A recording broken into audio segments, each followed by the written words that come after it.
안녕하세요. 김지혜 강사입니다. 자, 오늘은 성공의 핵심, 현지 문화의 이해 편의 베트남에 대해서 좀 이야기를 해보겠습니다.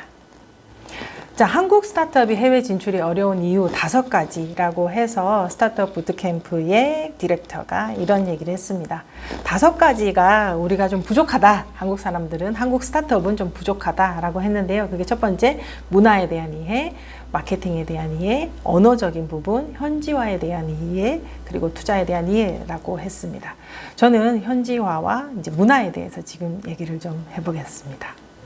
자, 베트남 사례 말씀드렸는데요. 스타벅스가 처음에 들어갈 때 호치민에 1호점을 오픈을 합니다.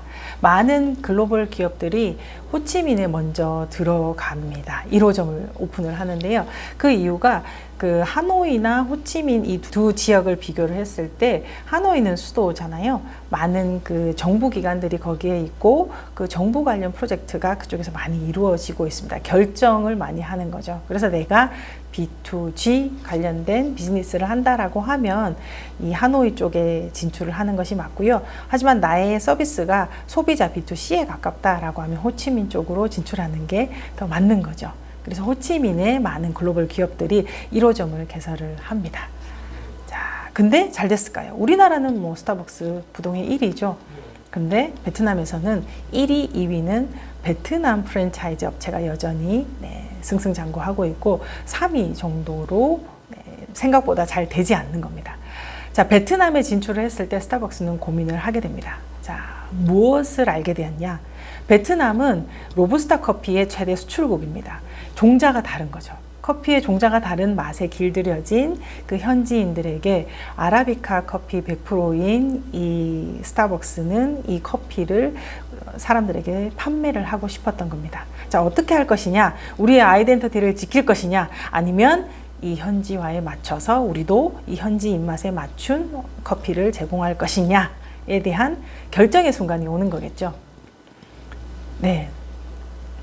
이 스타벅스는 현지화를 거부합니다. 우리는 우리의 아이덴티티를 지키고 전 세계에 표준화된 맛을 제공을 하겠다라고 합니다. 자, 그래서 그 결과 스타벅스의 판매 1위 제품은 아이스티입니다. 여전히 많은 베트남인들은 베트남 현지의 프랜차이즈 커피점에 가서 그들이 즐겨 먹던 그런 방식의 커피를 먹고 있습니다.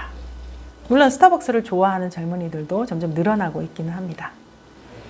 자, 이렇게 현지화를 할 것이냐 안 할 것이냐의 문제는 기업의 큰 사안이죠. 특히나 더 큰 기업일수록 그렇습니다.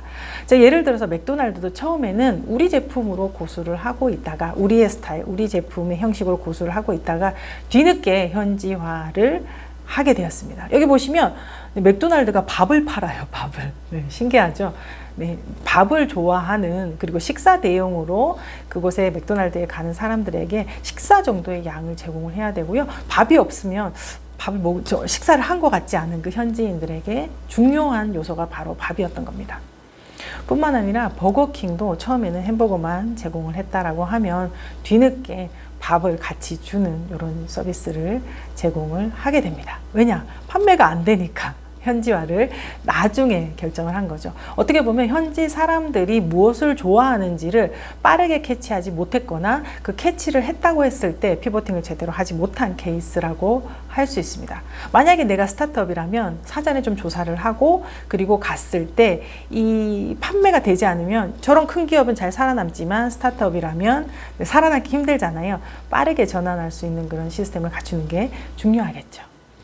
자, 빠른 현지화로 아주 성공한 케이스가 바로 롯데리아입니다. 롯데리아는 굉장히 많은 실험적인 버거들을 출시를 하고 있잖아요. 우리나라에서도. 그렇듯이 현지에서도 굉장히 빠르게 현지인들이 좋아하는 그런 음식들을 파악을 해서 그 롯데리아의 제품들을 현지화를 빠르게 합니다. 이런 음식들, 여기 보시면 밥, 제공되는 빵, 뭐 이런 것들로 빠르게 제품을 론칭을 해서 굉장히 부동의 1위를 했던 이 그래프입니다. 자, 현지화가 얼마나 중요한가에 대한 부분, 비즈니스를 하기 위해서 이 부분에 대한 결정, 큰 회사일 때는 어떤 결정을 내려야 하나, 그곳에 진출할 때 우리는 현지화를 하겠다, 아니면 우리의 아이덴티티를 그대로 가져가겠다에 대한 결정이 필요한 반면, 이 스타트업은 무조건 현지화를 좀 더 해야 되지 않을까라는 생각이 듭니다. 살아남기 위해서 말이죠. 자, 한국의 스타트업이 해외 진출이 어려운 5가지 이유 중에 어쩌면 이 현지화에 대한 개념이 부족해서 우리가 그곳에 갔을 때 결국 실패하고 오는 케이스가 많지 않나 라고 이 콜린은 얘기하고 있습니다. 제품 현지화에 있어서 가장 중요한 키, 바로 현지 문화의 이해와 그들이 어떻게 살아오고 그들이 무엇을 먹어왔고 그들이 무엇을 경험하고 왔는지 현지인들의 생각과 문화를 이해하지 않으면 현지화가 불가능합니다. 자, 오늘은 이 한국 스타트업이 해외에 진출하기 위해서 현지화가 얼마나 중요한가에 대해서 한번 살펴봤고요.